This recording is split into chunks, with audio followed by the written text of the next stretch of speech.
पुढच्या बातमीकडे गोपीचंद पडळकरांच्या भावावर एका 82 वर्षीय आजीबाईंनी जमिनीच्या फसवणुकीचा आरोप केलाय। सांगलीच्या जत तालुक्यात विठाबाई पडळकर यांची 17 एकर जमीन होती। ब्रह्मानंद पडळकर यांनी पेन्शन सुरू करून देण्याच्या बहाण्यानं कागदपत्रांवर अंगठे घेतल्याचा आरोप विठाबाईंनी केलाय। विठाबाई पडळकरांच्या कुटुंबानं विधान भवनाबाहेर आंदोलन करत आपला आक्रोश व्यक्त केलाय। या आंदोलनानं राजकीय वर्तुळात खळबळ उडवली असून गोपीचंद पडळकर यांच्यावर सुद्धा प्रश्नचिन्ह निर्माण झाले। गोपीचंद पडळकरवरती अशी कुठली वाईट वेळ आलेली नाही की कुणाची जमीन ढापावी।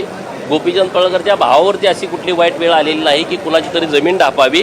कोण इथं आलंय काय आलंय त्याची मी व्यवस्थितपणे माहिती घेईन आणि आमचा अशा कुठल्याही गोष्टीशी संबंध नाही। त्यांना कुणीतरी नाव वगैरे घ्यायला लावलं असेल तर मी त्याची व्यवस्थितपणे माहिती घेईल। आमचा या जमिनीशी काडीमात्र संबंध नाही। आमचीच पडळकरवाडीतली जमीन पेरायला आम्हाला वेळ नाही। आमची आई कशी तरी करते म्हणून आम्ही खातो, आम्ही तिकडे जात पण नाही आणि त्यामुळे असं काही घडलंय कुणाचं तर ती आम्ही माहिती घेऊन आम्ही सांगू। आमचा कुठल्याही जमीन अडप करण्याशी आमचा काही संबंध नाही। दरम्यान विठाबाई पडळकरांनी केलेले सर्व आरोप हे गोपीचंद पडळकरांनी फेटाळून लावले। एका 82 वर्षीय शेतकरी आजीनं त्यांच्यावर आरोप केलेत। विधान भवनाबाहेर विठाबाईंच्या कुटुंबाचं हे आंदोलन सुरू आहे। गोपीचंद पडळकरांच्या भावावर या 82 वर्षीय आजीबाईंनी जमिनीच्या फसवणुकीचे आरोप केलेत। या आजीबाईंनी नेमके काय आरोप केलेत आपण ऐकूयात। ना तुमचं नाव विठाबाई आणि जमिनीचं हे कधी झालं हे प्रकरण? 3 एप्रिलला। कधी तुम्हाला सांगितलं पेन्शन देणार म्हणून? काय सांगितलेलं? काहीच नाही सांगितलं। पैशात काय नाही। या दाबाईचा अंगठा उठवून घेतला, 1500 रुपये काय दिसतो काय नाही। पण मग सांगितलं तुम्हाला काय देणार का पैसे देणार का काय? कधी केलं?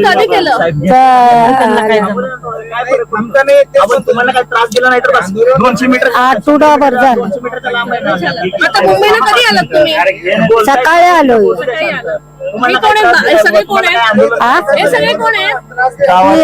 ही जाव आहे, ही पुतणी आहे, ही पुतणी आहे।